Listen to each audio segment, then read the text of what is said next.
The ship shook violently, as if we had hit a mine. Bang! The sound was like a cannon shot inside the engine room. Then came the whoosh of air rushing backward through the intake filters. The entire vessel shuddered. We were losing speed rapidly in the middle of the crowded shipping lane. The bridge telegraph rang for slow ahead, but the engine RPM was erratic, swinging wildly from 80 to 30. The hull was vibrating so hard the coffee cups rattled off the control console. Seconds earlier, the pyrometer for cylinder number 6 scavenge airspace had spiked off the scale. Inside the massive steel trunking of the engine, a pool of oil sludge had ignited. The fire was raging inside the airbox. It was consuming all the oxygen the engine needed to run. The turbocharger, starved of air, stalled. It sent a shock wave of back pressure through the system. The compressor blades were barking, stalling and surging with the force of a bomb blast every 10 seconds. This happened in 1993 on a VLCC, very large crude carrier transiting the Red Sea. I was the 4th engineer. The ship was fully loaded with 2 million barrels of crude oil. The Red Sea is a narrow, hot corridor. Outside, it was 40 degrees Celsius. Inside the engine room, it was 55. We were southbound, surrounded by other tanker traffic. If we stopped, we became a massive navigational hazard. I was taking readings on the bottom plates when the first surge hit. The pressure wave popped my ears. I smelled it instantly, burning paint. Not just hot metal, but the chemical stench of epoxy paint blistering off steel. I saw smoke puffing out from the drain cocks of the scavenge trunk. It was thick, greasy white smoke. I grabbed the squawk box handset near the purifier room. "Scavenge fire," I yelled. "Unit 6 is cooking." Before I tell you how hot the steel got, please hit the subscribe button. It will help me tell you old sailors' stories from the ocean. I ran to the maneuvering platform. The 2nd engineer was already fighting the controls. He was trying to reduce the fuel index to stop the surging, but he couldn't drop the RPM too low, or the engine would stall completely. If the engine stopped, the auxiliary blowers would kick in. That would blow fresh oxygen into the fire and turn the engine into a blast furnace. It would melt the piston rods. "Get the portable sprayer," the chief engineer shouted. He pointed to the side of the engine. "Don't use the fixed steam system yet. It's too hot." If we used the fixed steam extinguishing system, the sudden thermal shock on the red-hot cylinder liners might crack the engine block. We had to cool it down manually first. I grabbed the heavy brass lance we kept for this specific emergency. It was a long steel pipe with a nozzle on the end connected to a high-pressure air hose, but instead of air, we had to hook it up to a water drum. I dragged the hose across the deck plates. They were slick with oil sweat. The heat coming off the engine was physical. It felt like standing in front of an open oven door. I reached the scavenge door of cylinder number 6. The paint on the door was already bubbling. It turned brown, then black, then flaked off in jagged chips, exposing the gray steel underneath. The steel was glowing a dull, angry cherry red. I touched the handle of the relief valve. It hissed. It was hot enough to burn skin instantly. I pulled on my heavy leather gauntlets. It seemed impossible that the metal could hold that much heat without melting. But you won't believe what happened when we tried to open the drain. "Drain the sludge first," the 2nd engineer yelled from the control room. "Don't open the door. If I opened the door, the rush of fresh air would cause a flashover. The fire would explode outward and incinerate me. I had to open the bottom drain valve to let the burning oil flow out into the bilge. I scrambled underneath the air trunk. The space was tight. I was on my hands and knees in the bilge water. The drain pipe came out of the bottom of the burning box. The valve wheel was covered in old grease. I grabbed the wheel. It was stuck. I hammered it with the heel of my hand. Thud, thud. The heat radiating from the box above my head was singeing my hair. I could hear the fire roaring inside, a deep guttural rumble like a freight train. The valve cracked open. Immediately, a stream of liquid fire poured out. It wasn't just oil, it was burning sludge, bubbling and spitting. It hit the bilge water and hissed violently, sending up a cloud of toxic white steam. The fumes hit me in the face. I coughed, my eyes watering. I had to keep the valve open to drain the fuel source, but the fire was spreading into the bilges now. "It's flowing," I screamed. "But it's burning in the bilge." I scrambled back, crabbing sideways to get away from the burning stream. I grabbed a foam fire extinguisher from the bulkhead. I pulled the pin and sprayed the foam over the burning sludge in the bilge. The white foam smothered the flames on the floor, but the fire inside the engine was still raging. The turbocharger surged again. Bang! The whole ship jerked. The lights flickered. The RPM dropped to 30. The engine was dying. "Prepare the lance," the chief ordered. "We are going to inject water mist." This was a precision job. I had to unscrew a small specific plug on the top of the scavenge door while the engine was still running. Then I had to insert the lance and spray a fine mist of water directly into the fire. If I sprayed too much, the cold water would shatter the hot cylinder liner. If I sprayed too little, the fire would burn through the piston glands and ignite the crankcase oil. If that happened, the whole engine would explode. I climbed up the ladder to the gallery. The heat was unbearable here. My boiler suit was soaked with sweat. I put a large wrench on the plug. My hands were shaking. The vibration of the engine was making the wrench chatter on the bolt head. I heaved on the wrench. The bolt gave way with a screech of dry metal. Smoke jetted out of the hole, hitting me in the chest. It was hot, choking smoke. I turned my head away and jammed the nozzle of the lance into the hole. "Pump it," I yelled to the wiper who was holding the manual pump unit. He started pumping the handle. I felt the water pulsing through the hose. Inside the box, the water hit the fire. There was a sound like rocks grinding together as the temperature warred with the water. The pyrometer needle on the control board was still pegged at 400 degrees. It wasn't dropping. "It's not enough," the second engineer shouted. "The fire is spreading to number 5. The heat was traveling along the trunking. If it reached the other cylinders, we would lose the whole engine. We were drifting toward the coast, and we were losing the battle. The water mist was not working.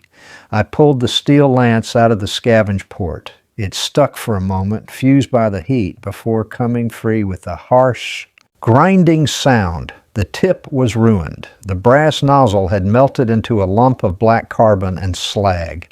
The fire inside the air trunk was burning so hot it was destroying our tools.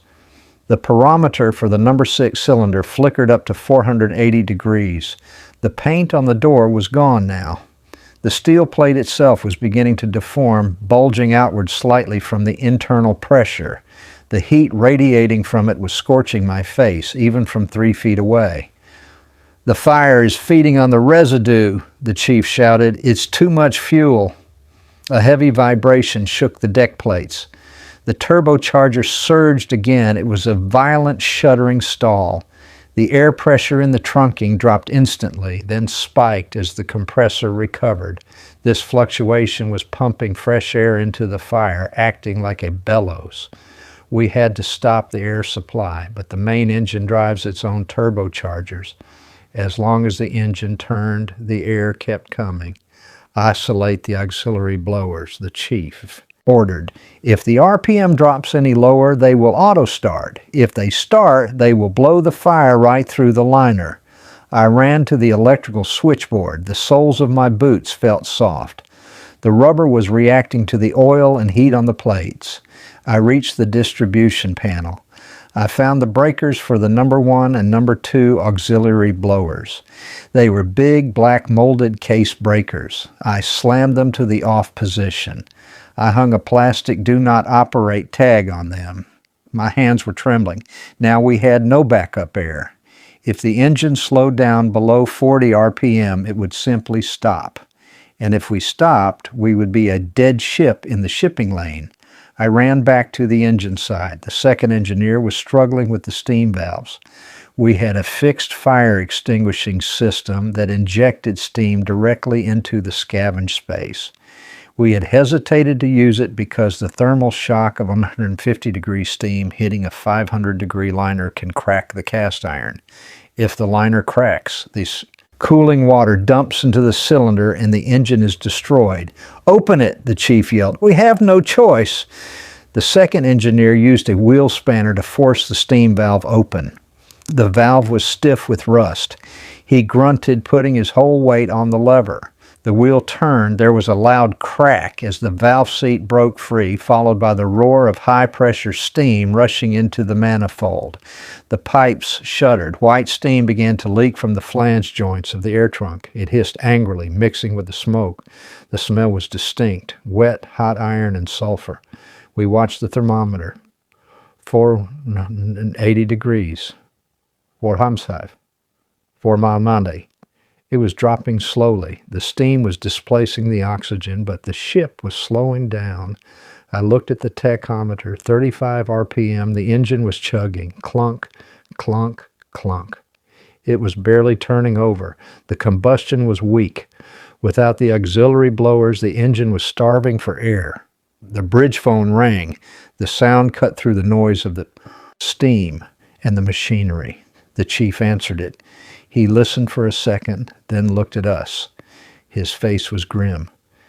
"The captain says we are drifting port," he said. "There is a container ship overtaking us on the port side. We are closing the distance. He needs power to steer." It was a terrible choice. We could stop the engine to kill the fire effectively, but we would lose steering and likely collide with the other ship. Or we could keep running the engine to maintain steerage, but the rotation would fan the flames and risk melting the piston rod. "What would you have done?" "Keep it turning," the chief said, "dead slow. Do not let it stop." We stood by the controls. The steam was roaring. The engine was limping. The temperature seemed to stabilize at 450 degrees. It wasn't going out, but it wasn't getting hotter. We thought we had it contained. I grabbed a rag and wiped the oil and sweat from my face. The rag came away black with soot. The air in the engine room was hazy with smoke. My eyes were stinging. I took a drink of water from the cooler. It was warm, but I drank it anyway. Then the sound changed. Instead of the deep rumble of the fire, we heard a high-pitched screech. It sounded like a dry bearing. I looked at the scavenge door of number 6 again. The heat had warped the steel door frame. The gasket, the seal that keeps the air inside, had burned away. A gap had opened up at the bottom of the door. Air was being sucked in through the gap. The turbocharger suction was pulling engine room air right into the fire. "Seal failure," I shouted. The fresh oxygen hit the superheated sludge. Whoosh! The temperature gauge didn't just climb, it jumped. 500, 550, 600 degrees. The paint on the cylinder head above the door began to smoke. The heat was traveling up. "It's burning the stuffing box," the second engineer yelled. The stuffing box is the seal around the piston rod. It separates the scavenge space, air, from the crankcase, oil. If the fire burned through the stuffing box rings, the flames would drop down into the oil sump. The crankcase contained 10,000 liters of lube oil mist. If the fire touched that mist, we wouldn't just have a fire. We would have a crankcase explosion. That would blow the steel doors off the engine, kill everyone in the room, and likely sink the ship. Suddenly, the Gravenier alarm went off. It is a terrifying pulsating siren. It detects oil mist in the crankcase. I looked at the panel. The red light for crankcase high mist was flashing furiously. The fire had breached the barrier. Smoke and flame were entering the sump. The chief screamed, "Stop the engine! Emergency, stop!" The second engineer slammed the fuel lever to 0. The fuel pumps cut out. The engine momentum carried it for a few more revolutions. Clunk, clunk, silence. The main diesel stopped. The silence was instant and heavy. The only sound was the Gravenier alarm screaming and the ventilation fans. We were dead in the water. The phone rang. Again, the captain. "Chief, we have lost rudder. That ship is 500 meters off our beam and closing. We need a kick. Give me engine." "We can't," the chief shouted back. "We have high mist. If we start now, we explode." "If you don't start," the captain yelled, loud enough for me to hear from the earpiece, "we are going to hit them amidships. Give me anything." We were trapped. We couldn't start the engine because of the explosion risk. We couldn't drift because of the collision risk. The fire was still raging in the scavenge space, and now the crankcase was full of explosive gas. The chief looked at the manual turning gear. Then he looked at the CO2 bank. Then he looked at the scavenge door. "The steam isn't enough," he said, his voice shaking. "We have to drown it, but we can't use water. If we filled the hot engine with water, it would warp, but we had to displace the oxygen in the crankcase before we could turn the engine to save the ship." "The inert gas system," I said. "The deck." "Line." The chief's eyes widened. "We were a tanker. We had a massive generator on deck that produced inert gas, low oxygen gas, to fill the cargo tanks to prevent explosions. But that system was on the main deck, connected to the cargo holds, not the engine room."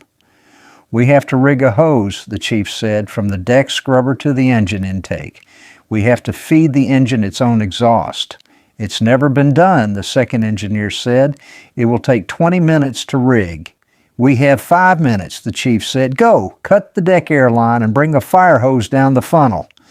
I grabbed the bolt cutters and ran for the stairs. I had to run up 6 flights of stairs, out onto the deck, cut into the main inert gas line, and drop a hose down the skylight, all while the ship was drifting toward a collision. I sprinted up the engine room casing. A VLCC engine room is like a cathedral of steel, rising 7 decks from the bottom plates to the skylights. I had to climb all of them.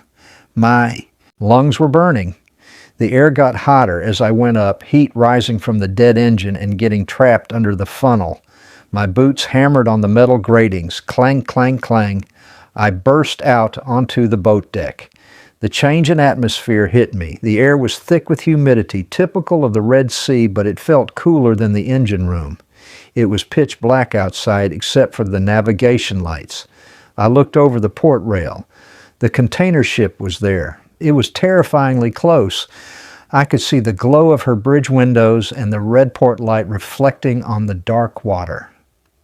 I could hear the deep thrum of her engines. She was less than 3 cables away and closing on a collision course. Her whistle blew, 3 short blasts. She was going astern, trying to stop, but big ships don't stop quickly. I ran to the inert gas IG deck water seal unit. This is a large tank that acts as a non-return valve for the gas system. It was located just after the funnel. The IG system was running, keeping the cargo tanks pressurized. I could hear the blower fans humming. I found the sampling valve on the discharge line. It was a standard 2-inch bronze gate valve. I needed to connect a fire hose to it. The threads were different. The valve was a fine thread. The hose was a coarse coupling. I didn't have an adapter. I looked around the deck. I saw a canvas fire hose stored in a red fiberglass box. I grabbed it. The brass coupling was heavy in my hand. I dragged the hose to the valve. I took my knife from my belt. It was a standard sailor's rigging knife with a marlin spike. I cut the brass coupling off the end of the fire hose. I sawed through the thick canvas. The fabric was tough, reinforced with nylon. My knife was dull. I had to hack at it, sweating, until the heavy brass end fell to the deck with a thud. Now I had a raw hose end. I shoved it over the mouth of the IG valve. It was a tight fit. I forced the rubber lining over the metal lip of the valve. It wouldn't hold against pressure. I ripped the wire, seizing off a nearby railing. It was thin, galvanized seizing wire. I wrapped it around the hose and the valve nozzle. I pulled it tight with my pliers, twisting the wire until it bit deep into the canvas. I did it again and again. 3 loops of wire twisted until my wrist hurt. I kicked the valve wheel open. The hose bulged. The gas rushed in. It held. The smell leaked out immediately, a rotten egg smell of hydrogen sulfide and spent boiler exhaust. It is a deadly gas, low in oxygen and full of carbon monoxide. "Hoses live!" I shouted into my UHF radio. I dragged the other end of the hose to the engine room skylight hatch. It was open for ventilation. I threw the nozzle down into the abyss. The heavy brass coupling clattered against the pipes as it fell 30 meters down into the engine room. I ran back down the stairs. I grabbed the handrails and slid down, burning my palms on the hot steel. When I reached the cylinder top level, the second engineer had already grabbed the hose. He was wrestling with it. The gas was pumping out of the nozzle, filling the upper platform with a gray haze. Our personal gas monitors started beeping. Beep, beep, beep. Low oxygen alarm. "Into the intake," the chief yelled from the control room below. We couldn't put it in the crankcase directly. We didn't have a connection. We had to feed it into the turbocharger intake. The turbocharger sucks air into the engine. If we fed it inert gas, it would push the gas through the scavenge space, smothering the fire and down past the piston rings into the crankcase, neutralizing the explosion risk. The turbocharger filter is a wall of foam and wire mesh. I took my knife and slashed a hole in the wire mesh. It screeched as the steel wires parted. The second engineer shoved the fire hose deep into the silencer. We used duct tape, silver heavy-duty tape, to seal the hose in place. We wrapped the entire intake with layers of tape to stop fresh air from getting in. "Gas is in!" I yelled. We watched the turbocharger. The gray smoke from the hose was being sucked in by the natural draft of the hot chimney effect. The engine was filling with exhaust gas. We waited. It was the longest minute of my life. The other ship's horn was blasting continuously now. The vibration of her propeller wash was hitting our hull. We were rocking in her wake. I looked at the Graviner oil mist detector panel. The numbers were flashing red. Then they stopped flashing. They held steady. Then slowly the reading began to drop. Wine in my wall. 1.2 Muriel. 0.8 Muriel. The inert gas was displacing the oxygen. The fire in the scavenge space was being starved. The explosive mist in the crankcase was being diluted. "Mist level is safe," the chief shouted. "Restarting." He didn't wait for permission. He grabbed the telegraph and slammed it to half ahead. He pushed the start button. The solenoid clicked. The starting air valves opened. Hiss. The rush of 30. Bars of compressed air hit the pistons. The engine turned over slowly. Chug, chug, chug. It didn't fire. The cylinders were full of inert gas, not air. There was no oxygen for the fuel to burn. "It won't fire on gas," the second engineer screamed. "Keep rolling it," the chief yelled. "They purge the lines." He held the start button down. The starting air was blowing the inert gas out of the stack. We were using up our air reservoirs. The pressure gauge dropped. 25 bar, 20 bar. The engine turned faster on the air. 15 RPM, 20 RPM. "Pull the hose," the chief ordered. I ripped the duct tape off the turbocharger intake. I yanked the hose out. The sudden rush of fresh air hit the filter. The turbocharger sucked in the oxygen. It mixed with the fuel already injected into the cylinders. Boom. Cylinder number 6 fired. It was a violent ignition. A flame shot out of the scavenge drain, but it was just a flash. The engine shuddered, shook the deck plates, and then caught the rhythm. Thump, thump, thump, thump. The RPM needle swung up to 50. The turbocharger whined as it spun up. The engine was running.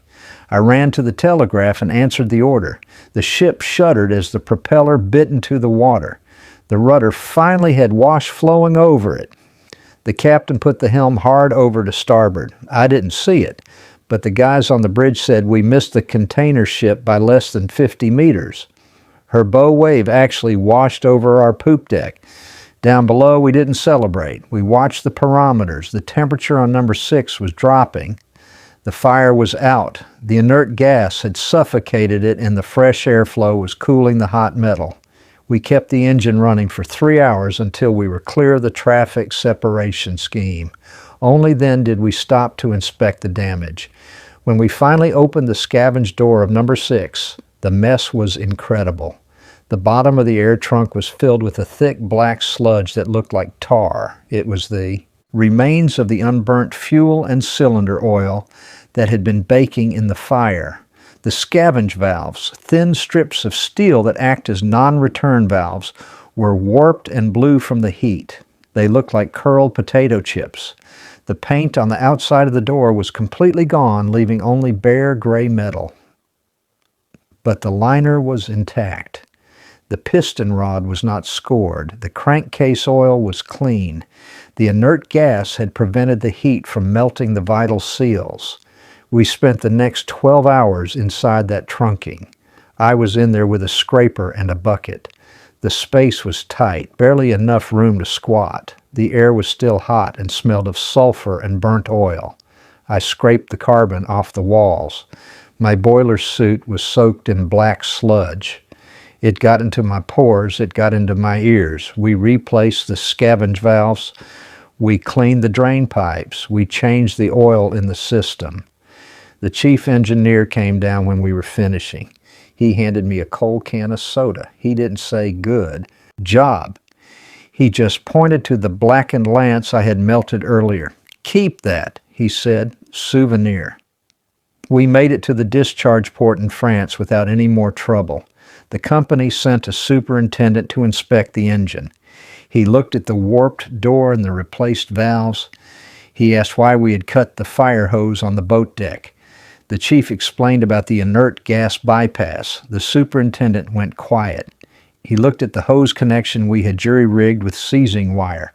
It was crude, it was ugly, but it had saved a $100 million ship and 30 lives. Don't put that in the official log, the superintendent said. Just say you used the steam. We never fixed the fire hose properly until we got to dry dock. Scavenge fires happen. They happen because of dirty fuels, worn piston rings, or lazy engineers who don't clean the sludge drains. But when they escalate into a crankcase explosion risk in a narrow channel, the rule book goes out the window. You use what you have. We had a tank full of exhaust gas and a pocket knife. I still have that piece of melted brass nozzle in my garage. It reminds me of the heat. It reminds me that when the technology fails, you have to get your hands dirty. Have you ever had to break a safety rule to save the ship? Or improvised a tool when the proper one failed? Tell me your story in the comments below.